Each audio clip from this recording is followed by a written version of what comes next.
ہمارے معاشرے کے اندر میدان کربلا میں ہونے والے واقعے کو ایسا ایک ڈراؤنا قسم کا واقعہ بنا کر پیش کیا جاتا ہے. ٹی ویوں پر آپ دیکھتے ہوں گے کہیں درخت سے بنے ہوئے اندھیرا ہوا ہے, پہاڑ بنے ہوئے, خون گرا ہوا ہے, ایسے جیسے لوگوں پر ڈرایا جا رہا ہے. کوئی بڑا ڈراؤنا سا کام ہے. بھائی ایسا نہیں ہے, ایسا نہیں ہے. اور ہمارے خطبہ حضرات معاذ اللہ اہل بیت اطہار کی مظلومیت اور بے بسی کو اس انداز میں بیان کرتے ہیں کہ اہل بیت اطہار کو معاذ اللہ بے بس تھے. نہیں, اہل بیت اطہار بے بس نہیں تھے. بس بات یہی تھی کہ اللہ کی رضا پر راضی تھے, اللہ کی رضا پر راضی تھے. اور وہ لوگ تو خدا کی قسم ان کی طاقت کا یہ اندازہ ہے کہ ابن سعد نے ابن زیاد کو دوبارہ پیغام پہنچایا تھا کہ ایک طرف 72 کا لشکر تھا اور دوسری جانب 22,000 کے لگ بھگ فوجی جو اسلحے سے لیس تھے.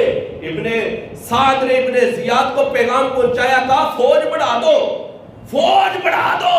کہنے لگا فوج اور بھیجو. ابن زیاد نے کہا تیری مت تو نہیں ماری گئی, تیری عقل ٹھکانے ہے؟